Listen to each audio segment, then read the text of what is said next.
So my name's Bas. Work on Apple and accessibility at WeTransfer, remote from Ireland. And before I joined WeTransfer, I worked at Apple for about a year, working on macOS voiceover, which was really interesting, and I learned a lot. Um, but I also want to mention that it's, whilst that is, quite a privilege and it was an interesting time, I'm really happy that I'm now working at a company where I can still make a difference and make sure that there's an app that is more accessible. Because at Apple, great, we can work on, the OS, the operating system. We can make improvements there, but we still need people that just build their apps and make sure they're accessible. So yeah, I've been there for quite a few years now, and it's been a lot of fun doing accessibility also outside of Apple, so web and Android, which is also quite an interesting challenge. I just wanted to give a few like thoughts on things I do, things I think, things I think are good, and also if you are or have access to a Mac or an iPhone, I want to do a bit of a walkthrough to set up a little bit of accessibility stuff.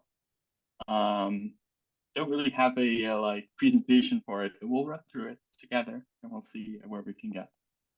Um, what I wanted to start off with is a quote that I should really find out who said this. It was at Swift ServerCon in Scandinavia, and it was a slide that said "boring is good," and it really resonated with me. You can fill it out and think about it in many parts of life, I suppose, but especially when it comes to code, um, don't try to write like clever code, right? Like, don't be afraid to write a simple for loop or something that might be a little bit more verbose, but is like easy to follow and understand. I will try, Chris. I'll try to provide links. Like I said, I should find that code anyway. Um, You'll yeah, do what you can. Don't worry. I'll do what I can. But yeah, so take it easy. Make sure that things are understandable. Don't try to make things too fancy, or at least not just for the sake of it. Boring over clever code, exactly. And Max, exactly. One-liners are fun to write, not fun to pull apart in 6 months, whether that is your future self or someone else. Um, and on top of that, boring is good. PR reviews, so pull request reviews, are really great chances to learn and ask lots of questions. And that's not just when somebody wrote that one-liner, but also just in general, right? How is the person writing this code? Or hey, why did we do it this way? What should I know about this code to better understand it if I would be working on it at a later stage? So definitely take that opportunity, review pull requests, take it serious, review your own pull request as well um, before they go out to others, and really take that opportunity to learn, because I think it's really special that we're in a field where we have these reviews of our own work. So don't take that for granted. All right, two things I want to do. I'll start with macOS, and I want to just do a walkthrough to set up a feature called hover text. What this allows you to do is to enlarge text that is underneath your cursor, but not just text, also any kind of icon buttons. And this is really great because it's kind of a cheaty way to test a little bit of accessibility labels and figure out what's going on. And if you see a button and you're like, I actually don't know what this is, if you're lucky, it has a help text, but you can also use hover text. And it's a great way to kind of audit your apps on macOS, but also on iOS, because you can use hover text to go and sneak into the simulator and figure out what your accessibility labels are like. And if you see a bunch of button, button, button, or img underscore whatever, rest assured that you can make those a little bit better to make the voiceover experience a little bit better. All right, so to do so, if you're on Mac, go to your system settings, should be called that. on the latest Mac OSs. And once you've opened that, on the left-hand side on the panel, go to accessibility. From there, you'll see a lot of interesting things on the right. So definitely take some time at some point to go through that. But for now, we'll go to Zoom. And in Zoom at the very bottom, we'll see hover text. And if you can turn that on, it will tell you which modifier it uses. So for me, that is control, but I don't know what the default is. I think it might be command. And now just hold that modifier key and go and hover over some items on your Mac and observe what it does. Oh,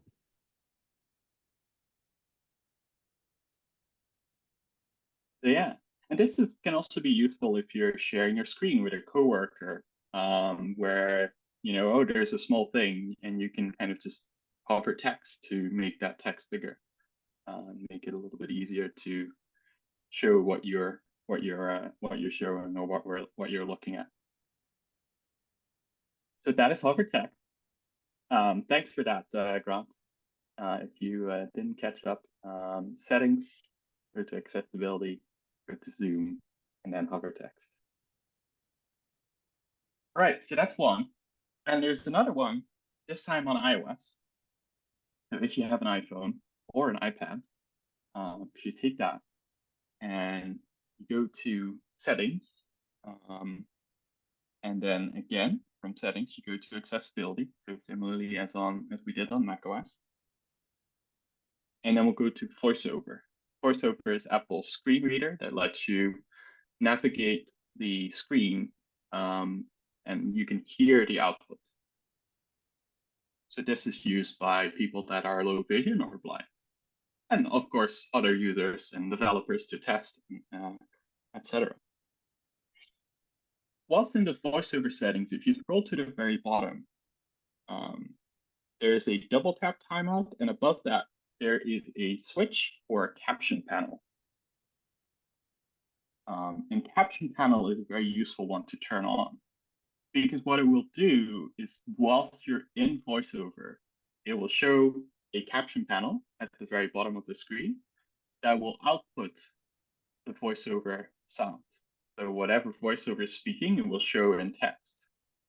And this is very useful because you might not want to have the sound on out loud if you're testing something, or you might not have understood what VoiceOver said, and then you can check it in the caption panel. So that is also that's a second tip. Turn that one on, and now the challenge for you is go and try out VoiceOver, of course. But on that topic, and that's what I want to leave you with about trying VoiceOver, or voice control, or full keyboard access, or hover text, or any of the accessibility features. Go try these out. And ideally, the next time you build a feature or you fix a bug, go and demo it with an assistive technology. Create a video, run through your feature with VoiceOver or with voice control, and just show your colleagues, hey, this is the way you can use your device. This is the way you can navigate your device. And our feature works with it.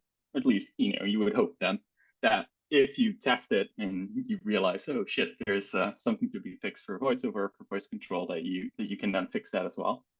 But try out, get a little bit more comfortable with it, and share it with your colleagues, and kind of share the learnings of accessibility, and share the understanding of why these features are so important, because they are.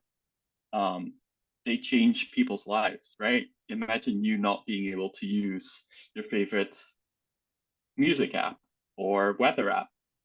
Wink, wink, Chris.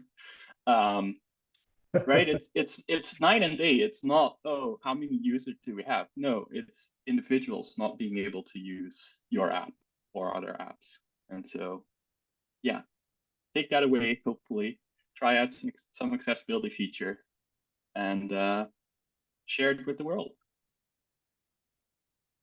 Thank you.